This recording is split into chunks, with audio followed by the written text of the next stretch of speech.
and murdered my wife on June 12th of 1989. During the argument, I accused her of wanting to leave again. She was crying and very upset. I hit her, and over probably the course of 2 or 3 minutes, I hit her 5 or 6 times with there was a pipe laying on the ground. I picked it up. What never goes away is just the event, the 5 or 6 minutes in which the murder occurred, and all of the exit ramps before that could have been taken. People now saying, hey, you know, I knew something was going on, I just didn't want to say anything.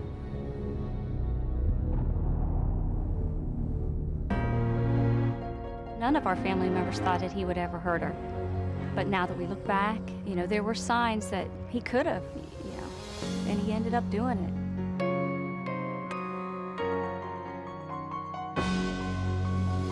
When the police arrived, they found my sister dead in her bedroom. She had been shot 6 times in the back, and then he rolled her over so he could shoot her 7 times in the face.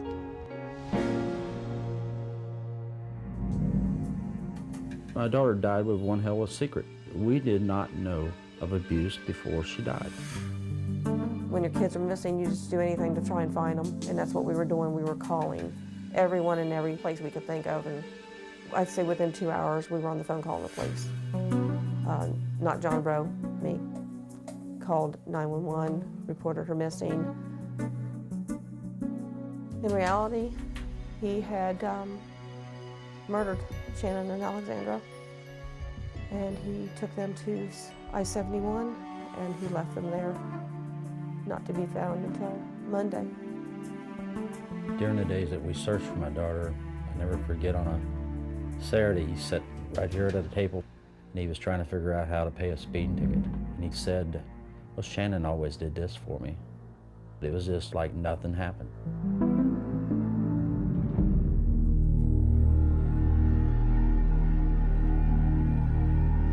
This man was engaged to my daughter as well as engaged to another person.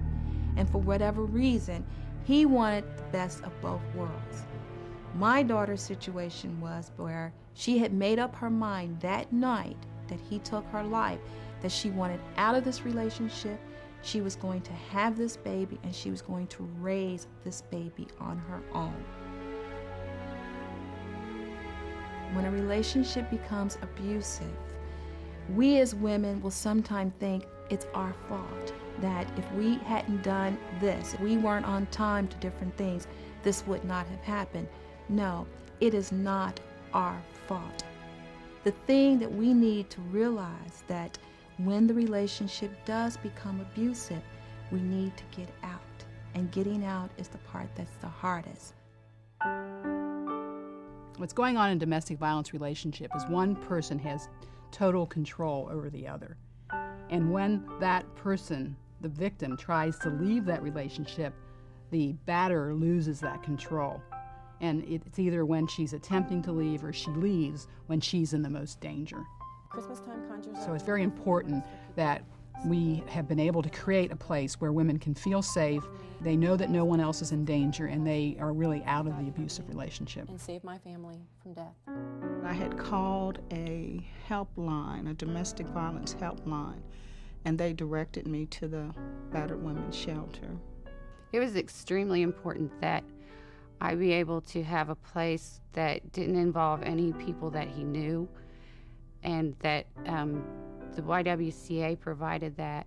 And if I would have gone to a friend's or a family member's, he would have been there. The YWCA was able to give me a sense of hope. They were caring. They were someone that cared that didn't have to care. They weren't a family member. And that meant a lot, and that made me think, well, if they care about me and they don't even know me, you know, I better start looking a little bit better at myself, thinking more of myself. Los programas de YWCA. The YWCA programs provide the help we need, like social workers, who help us understand the problems we have with our children and the options we have in our daily lives. When it gets to Battered Women Shelter, YWCA, they have a program to help me to go to a women working project. And they sent me to GED class, English second language, and they have a housing for me. It's called transitional living. I've got many scars and scrapes to show the physical abuse, but the emotional and mental abuse that I suffered beat me up a whole lot more. So I would say the YWCA saved my life emotionally and spiritually. They're just like my second family. If don't have YWCA, I'm not going to be here today. All the systems have to come together. It can't just be the YWCA operating the battered women's shelter.